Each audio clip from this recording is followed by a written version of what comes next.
working. Hello, Studio 108 community. I'm here with Val Troiano. She and I have been talking and bumping into each other in different places and spaces with different topics, and we decided to share a little bit of our thought stream with you. First of all, we've talked about the book club and the 7 spiritual laws of success by Deepak Chopra. Second of all, we've been talking about human design, HD if you're in the know.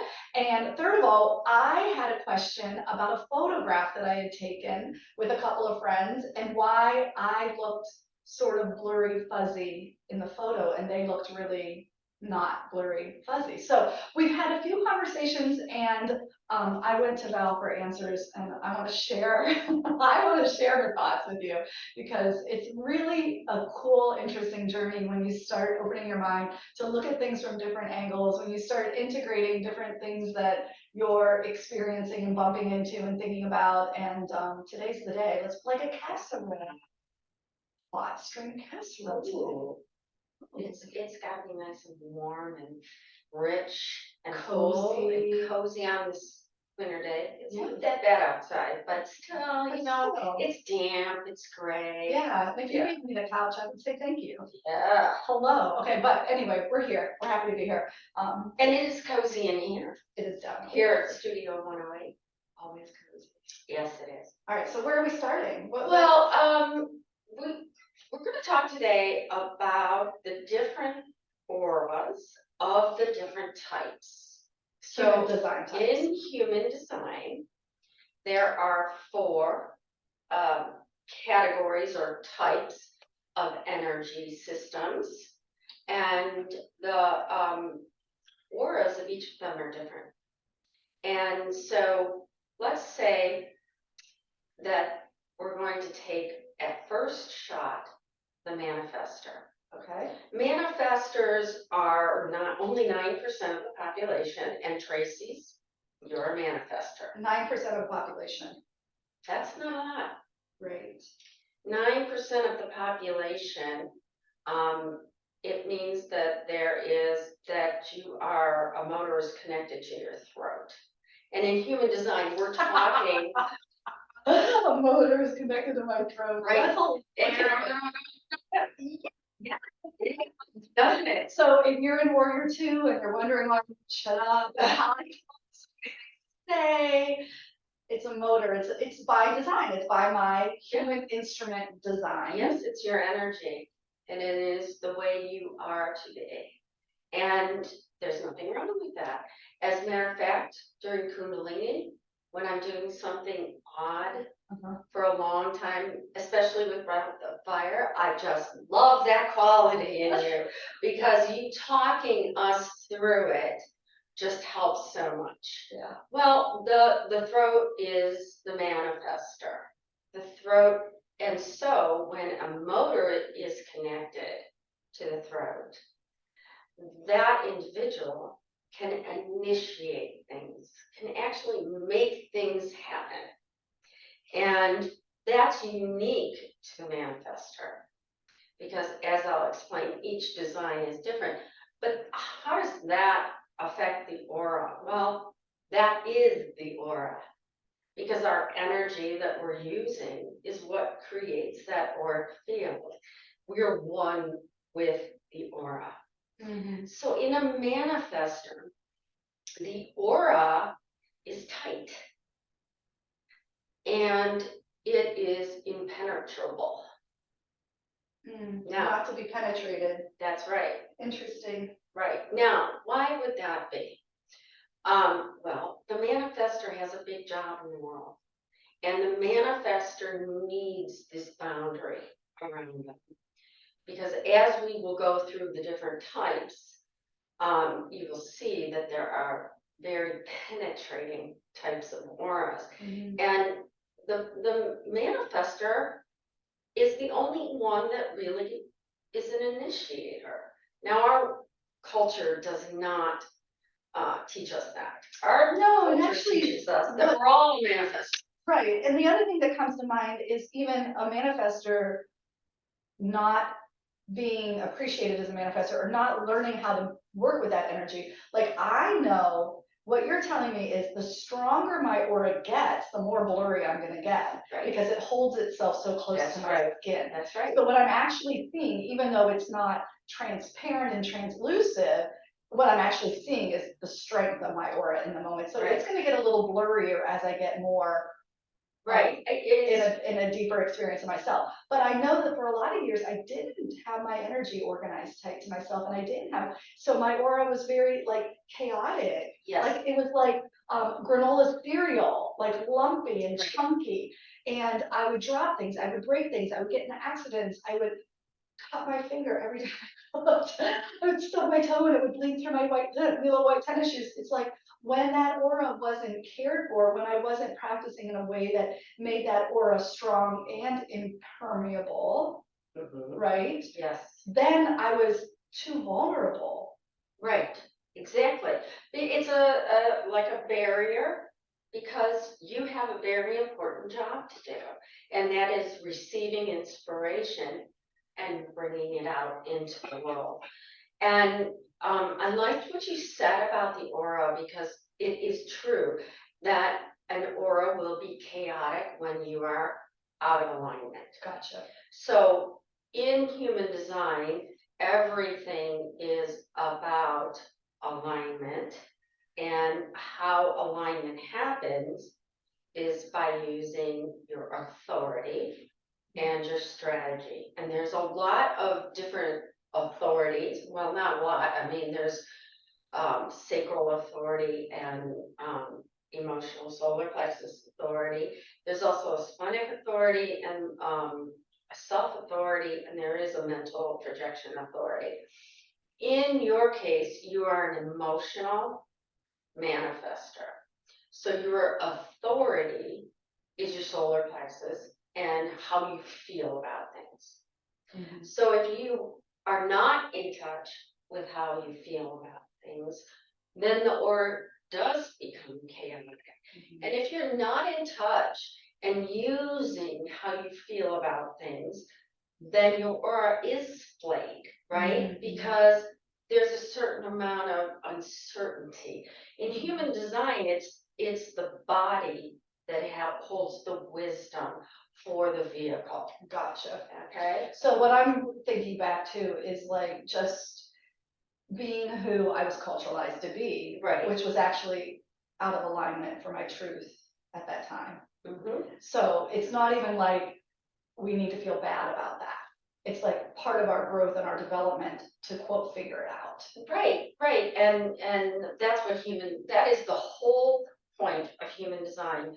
Ra Aruhu, who was the who received the transmission and developed the system, is really with the intent of people being able to love themselves, to appreciate themselves, to celebrate their individuality, and to use the gifts that they have in the unique ways that they have them, in order to serve. 100%. Right, and enjoy life, and for all of us to work in harmony. Like I think of like an anthill or a beehive. Like we need, not everyone could be the queen bee, but someone has to. And then not everyone could be the worker bees, but someone has to. And so like for there to be harmony in humanity, we all have to, grow to alignment the best we can, right? Because it's our service. And what a brilliant analogy. Yeah. Bees, yes, as working together. So let's talk about the manifestor aura and the kind of things that can, be troublesome with an aura like that. Okay, so I feel kind of called out, but okay. well, it's not an easy design. Yeah, and honestly, you guys, is there a place they can get their design real quick? Oh, at Jovian, My Body Graph. Jovian.com. Jovian is spelled with a J, I'll put the link Yeah. below, but, My body graph. yeah, and you can get yours too. You might be a manifestor too, then you can call me and talk about that. But Valerie's going to go over other types. I am. But all I want to say about that now, because as I progress, we'll be able to make some comparisons, is that as a manifester, because this is a repelling aura, your strategy is to inform others. Gotcha. Because 70% of the population are generators. Okay, I'm a generator. Generators have huge auras, and their auras are enveloping. So when I enter the room, I bring people into me. I don't. Right? But you do not. Okay, exactly. And I know your heart, and I know who you are. You want to. And I don't. But But then because if you are trying to do that, you're out of line. And then you're all discombobulated, right? I had to behave very inappropriately to get that kind of No. connection. Yes. Yeah. To get that kind of experience, I had to. Yes, I and had to it's behave. embarrassing. Yes. I understand that. Okay. Because, That's all I'm gonna say. because, we all grow up in this country thinking we should just do it. Yeah. Right? And generators are responders, so we have to wait. But let's just say a generator like me is in the room, and I want to bring you into my aura. And I don't need to consciously do that because it happens. Yeah, it's energetic. It's I subconscious. am hitting this boundary here. Yeah. So if I don't have an understanding of the heart of this person, it's easy for me to feel like they are rejecting me and they are setting themselves aside. Oh, yeah. And they're the powerful ones that get things done. That could be confusing. Yeah. No, yeah, it is. Right? Yeah. So it's a matter of maturity Mhm. and a matter of listening and noticing and seeing a person's heart. Yeah. And also you took me right back to, it's a matter of me informing. Yes. And it's a matter of me being in my light with my power versus in my shadow with my power. So I want to hold my aura. I mean, it's going to hold the way it holds, right? And I want to live within that from a place of grace rather than from a place of ego in any direction. I don't want to be boastful, Right. and I don't want to shrink and self-denigrate and pull away from it. So it's challenging. It's also challenging because you're dealing with the conditioning of the world. Absolutely. And we are conditioned to think that that's the ideal, isn't it? Yeah. To be powerful and to be right up there and to show the world everything we have. So balancing and being in alignment, which is where Kundalini comes in. I was just going to say, thank goodness for my Kundalini yoga practice. Yes. Because I really have learned. Well, first of all, the picture that I'm referring to was taken after a practice, which is why I was so surprised that I was blurry. I was like, oh my gosh, all that practice, I felt so light, so radiant, and I looked blurry. But that's the more radiance there is, the more protective close the aura is going to be, and cameras going to catch it. Yeah. You're receiving inspiration. You cannot be out there. Yeah. And if you come and sit in a Kundalini class, participate, the wisdom just spews out of you. Yeah. It's just amazing. Once we tune in, there's a whole different conversation. Right. And so that's what I mean. Like if I'm in my grace, I can let go and that can come through. Right. And hopefully it serves. And it does. And it does.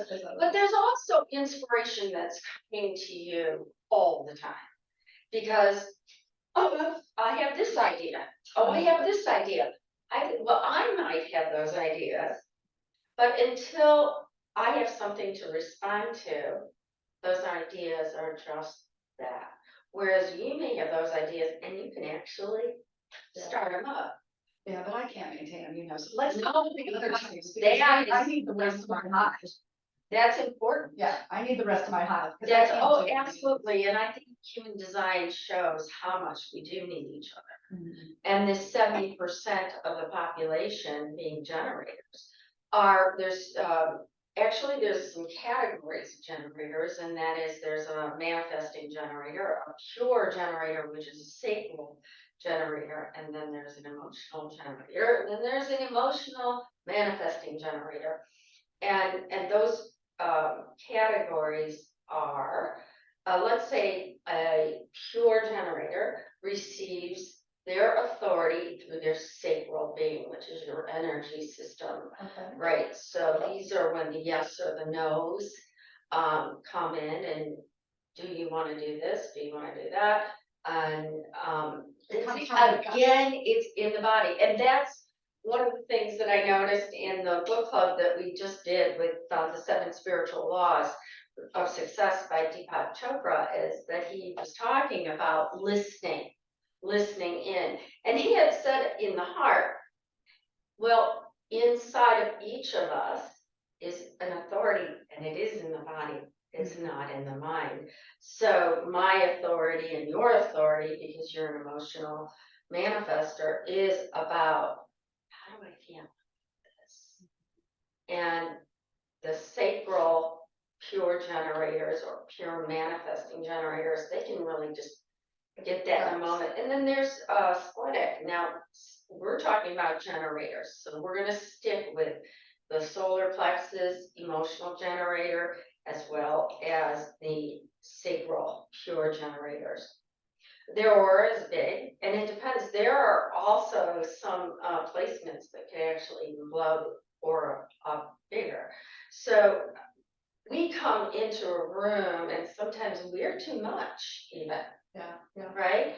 And I'll tell you, when we try to initiate things, then we're really too much. Because our auras are so big, and especially when they're aligned so magnetic, that we draw opportunities into our world.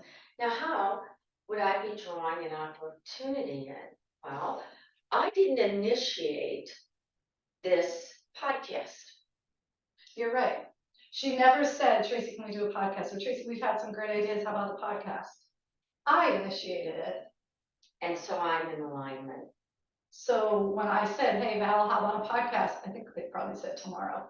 Or I texted her on Sunday, how about Tuesday? She was like, yes. Although I will say that I already knew I was ready for a podcast. Gotcha. What a generator does while they're waiting to respond is get ready. Yeah. Because part of the issue of the generators is like, what do you mean I have to wait? What do you mean I can't initiate? No, just responding to that which is brought.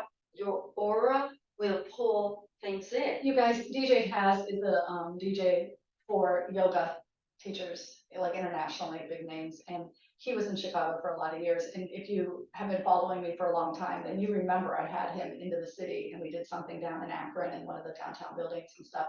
And when I called him and asked him about doing it, he said, great, I'd love to. You know, I wait for invitations.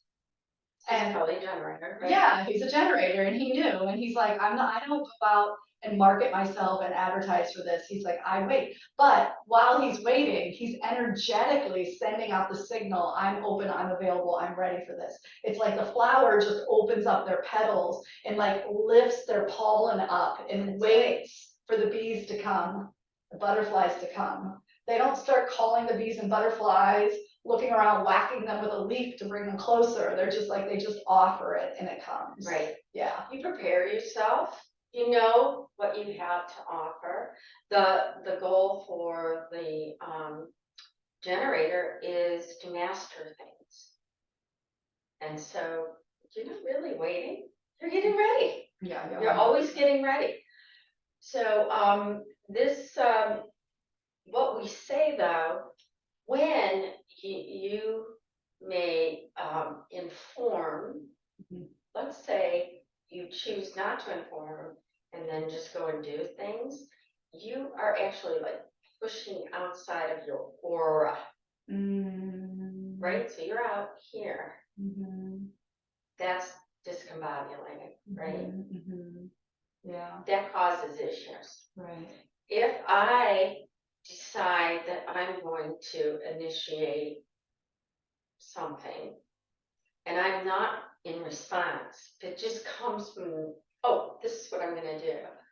And there's no indicator in my field that is, yes, this is coming to you. Yeah, I'm outside of my aura.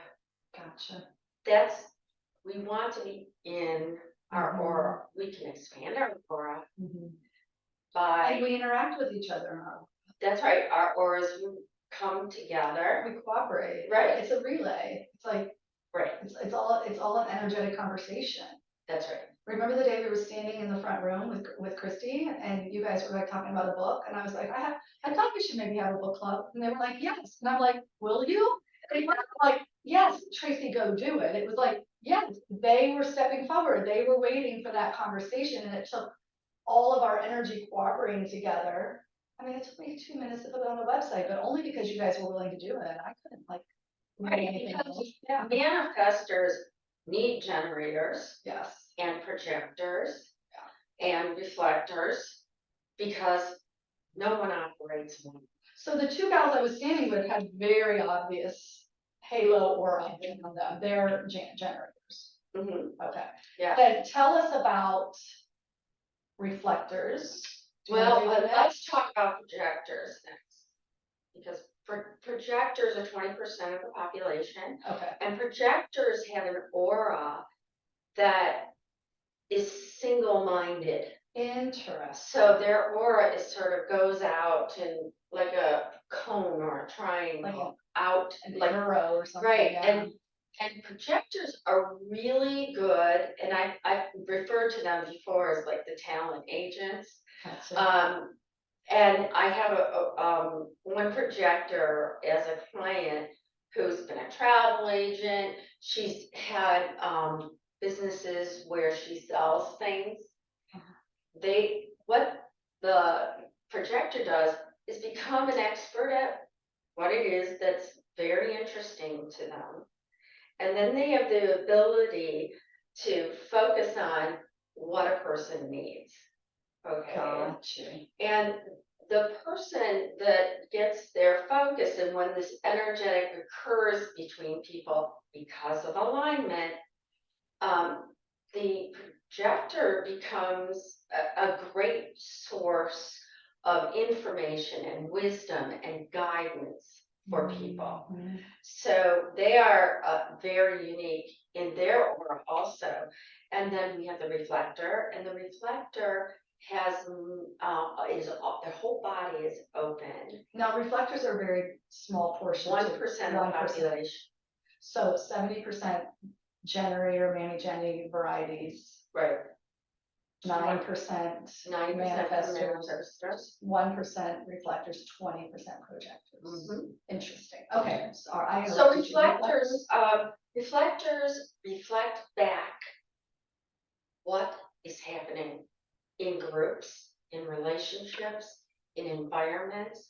They're like the judge, and they are like the one that has the ability to say, notice what's going on, where are we at, and what do we need to change. That is a big responsibility. Like, is this like a giraffe capacity where they can like get up above things and scan and notice? Like, what does the aura look like for that? Their aura is very loose, like this. Mhm. She's waving her arms around if Yes. you're on the audible. She's like waving her arms around like a princess. Yes. Or a Well, this genie. Isn't this very Kundalini? It is very Kundalini. Yeah. But yes, their aura it's like waves of things spread out. Fluid? Yes, it's very fluid. Translucent? Yes. yes, more translucent than the others. Gotcha, Because it's very ethereal. gotcha. They are designed to reach out and bring in, Gotcha. and then evaluate, and then they're very helpful. Can you Energy name types? a famous reflector? Oh Because my I gosh, don't I don't know them. a famous reflector. I Really? have several reflectors in my life, Do and they're you? pretty famous to me because Gotcha. they are amazing people. Yeah. But you know, there's a lot of things that I will get that information. One of the really interesting things about reflectors is they make everything better Interesting. wherever they go.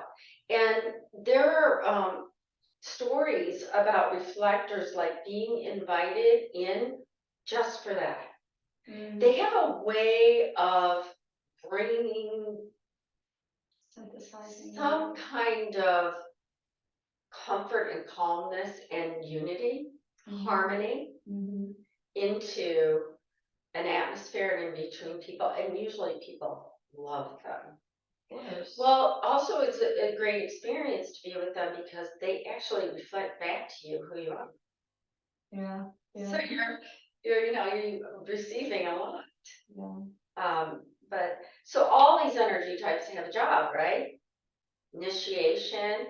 Us, the generators, we have the safe role or an emotional strength to make things happen. Yes. Once we respond to them. Yes. Val and I have spoken a lot, like this is great for individuals, but it's also great for teens.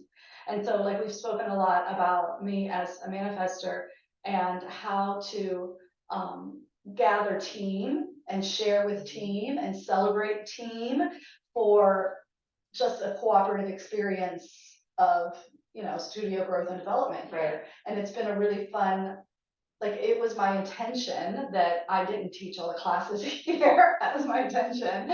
That it's like a place for other teachers who can come in and grow and develop themselves as teachers and everything. And so we've talked a lot about like different types and what kind of a type person would make a really good assistant for me or a really good partner in doing certain tasks and developing through certain projects that I have in mind. So this is worth some deeper exploration for pretty much anybody on a personal level. Oh, I think so. Yeah. Yeah, it's pretty amazing. And it's a lot, and there's a lot to learn, but as we keep growing in the human design world and learning more, there's a lot of people doing amazing work. Yeah. And you guys, are very helpful. humans are very sophisticated.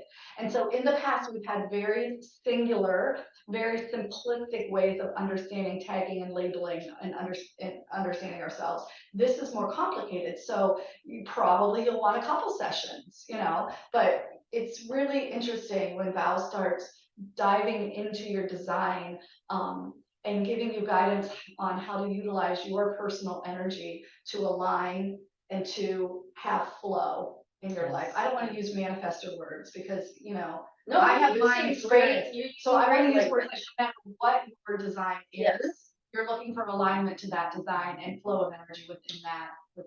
Because experience. I think human design, and I've said this before, it sets one free because it validates your truth. You've already know, and then it helps release some of that conditioning that we get. We were talking about that, the way, like as a generator, I always think I'm supposed to be doing things. Well, I'm not really until the invitation comes and I process that invitation as to, is this in alignment? Do I have the energy for it? Yeah, and even Is that this life for me? Even that life skill to hold your own authority for yes or no until you're at peace with it. I mean, like, we don't do that. We impulsively say yes or no all the time. Right. Yeah. Saying I will let you know. Yeah. I'll get back to you. There's one type, and then we have to wrap, but there's one type that requires, like, they recommend a whole 30-day moon cycle. Oh, that's the reflector. The reflector needs a whole 30-day moon cycle to contemplate and to sit with before they know their yes or no. That's invaluable to appreciate about yourself. Yeah, and you know, those are big decisions. Yeah. But the really amazing thing about the practice of human design, and we call it an experiment, really, is that just like anything, you get better at it as you practice it, and it becomes more natural. I mean, when I first saw the first design reading I had, the woman wrote on it, a lifetime of waiting. I was like, what? But now I say, oh, I'm really not waiting, I'm getting ready. Right? That's a totally different feeling. And when you think that maybe you're just not in alignment at all, would you please remember that you have a bee necklace on? Yes, I do.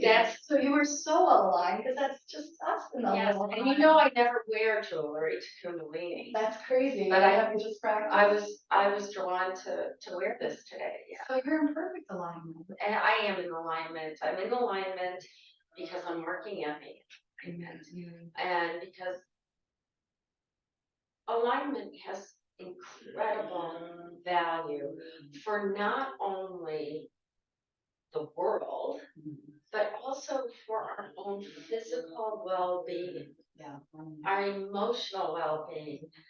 We're all individual, and there's, I think it says 168, 200, no, 168, 80. I have that wrong. I'll get that number. There's a lot of possibilities. Infinite potential, even. Yeah, within human design. Oh. Within human design, there's a specific number, and for some reason, I'm blanking out on it right now, but it's in the 100,000. We'll put it in the comments below. That's a good idea. Thank you so much for that. Yeah, absolutely. Yeah, that's not a fail at all. That's just an opportunity to put it in writing. Otherwise. Oh, yeah, because then it'll be secure. It'll be secure right there. So you guys look in the comments below for the exact number, but there are many, many variations, and you are unique and wonderful. And we want alignment for everyone. We want harmony for humanity. So yes, thank you. Thank you. Thank you for sitting with us. Thank you. You guys, thanks for joining us. Thanks for listening. Thanks for following, like, share, comment, subscribe, do the things. And we'll have Val back again soon. Her email will be underneath as well. So if you'd like to talk to her personally, she's waiting for your invitation. Yes. Many blessings.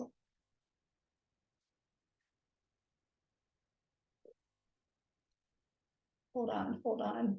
It's like the most awkward ending.